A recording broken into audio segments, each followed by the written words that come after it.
Hello everyone, this is Heman Mehta, and in today's session we are going to discuss about the servlet hierarchy and the HTTP servlet class. As you can see on the screen, this is the hierarchy of the interfaces and the corresponding classes which are used for the servlets. Servlet, that is the interface, generic servlet class, HTTP servlet class are the abstract classes. So today we are going to discuss about the HTTP servlet.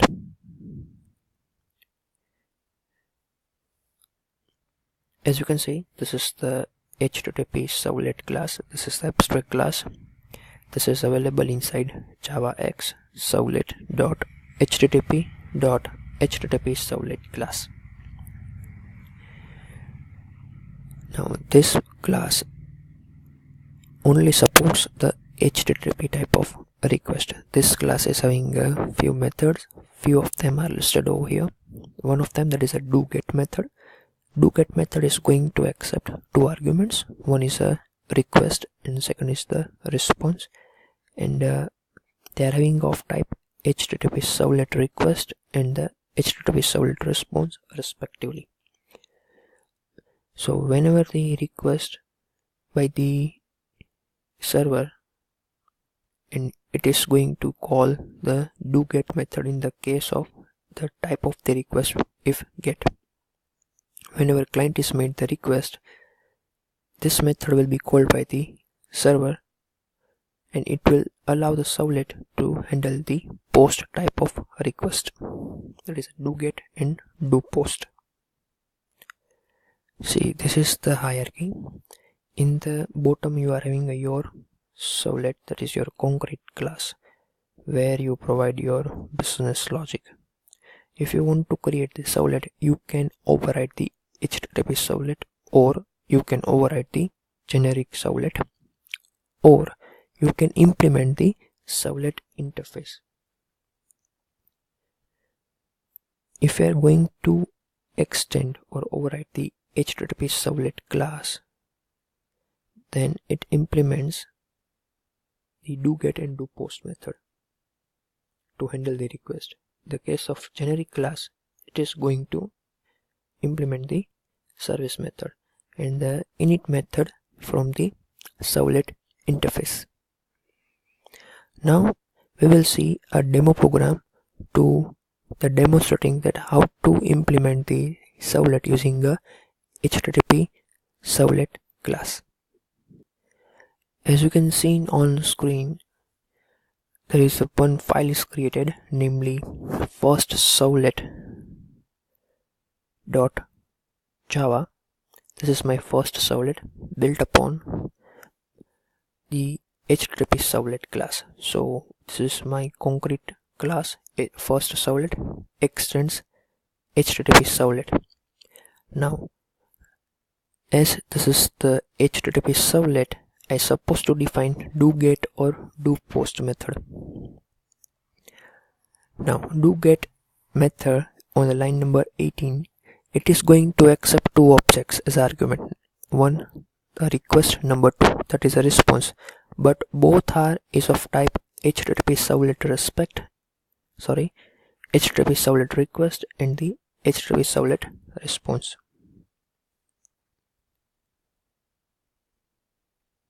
Now, very first thing, you're supposed to provide the business logic that what servlet will do whenever this servlet will be executed. So business logic will be available inside the doGet method. Now, first of all, we have to set the content type. What kind of content will be received during the response? So for that, we are having a one method of the HTTP servlet response interface, that is set content type. So I can write down response object as a res dot set content type. You can provide any of the content type, that is a text / HTML. It can be img, it can be audio, it can be JPG file. Second thing is, you need the virtual workspace where you can display the outcome of the response. So to obtain the virtual workspace to write down your response content, you need one writer. So for that, you are having one method of the HttpServlet response, that is response.getWriter. This will give you the object of the printWriter class. Let's say out. So using a method of the printWriter class, println method out.println, you can write down your content in the browser in that virtual workspace. So I have created one method out.println where you can write down your HTML code. In the servlet, you are going to embed your HTML code inside the println method.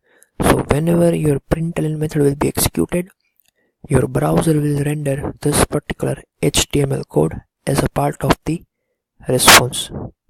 So in the try catch block, I have given my HTML code, and the catch block will handle the exception. Now, point number 2. This is my deployment descriptor file web.xml. That is a mandatory rule, or you can say rule of thumb. Whenever you are creating the servlet, you are supposed to give the entry inside the deployment descriptor or the web.xml file. This is the web app. Now inside the web app, you have to provide the entry for the individual servlet.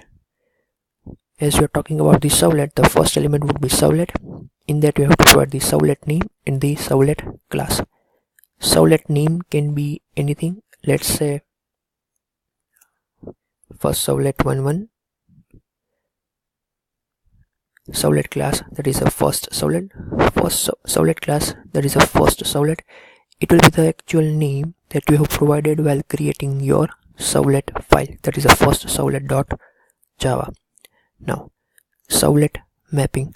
Inside the servlet mapping, you have to provide the same name as the servlet. That is the mapping point by which servlet mapping and the servlet elements are connected. Third will be the URL pattern.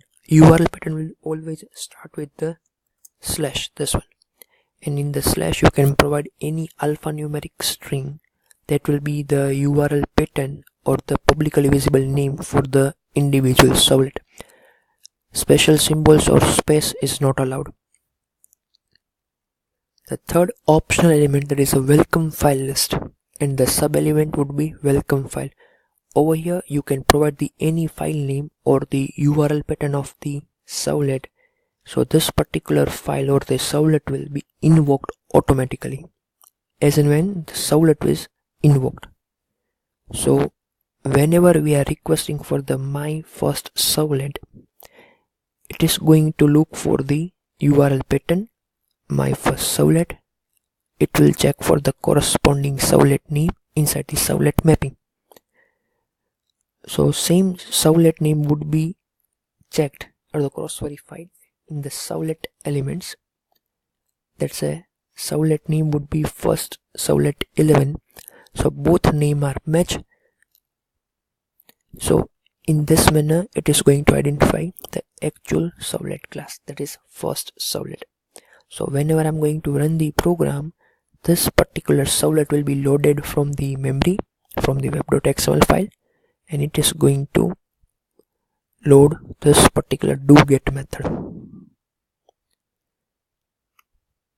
That's how your servlet will be invoked.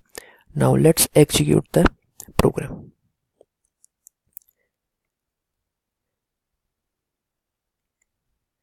Very first thing, you're supposed to start your server. So go to services. The server, you can have any of the server. I'm going to use Apache Tomcat. First of all, you're supposed to start the services. So in the output window, you can see the server is getting started.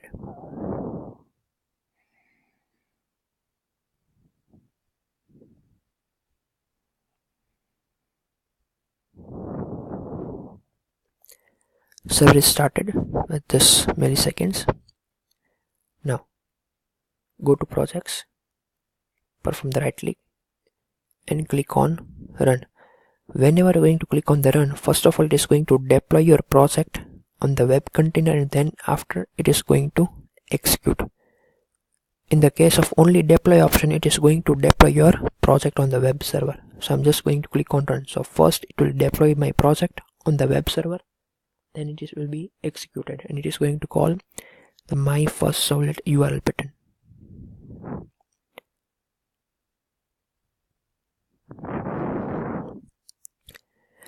Your output will be loaded into the browser.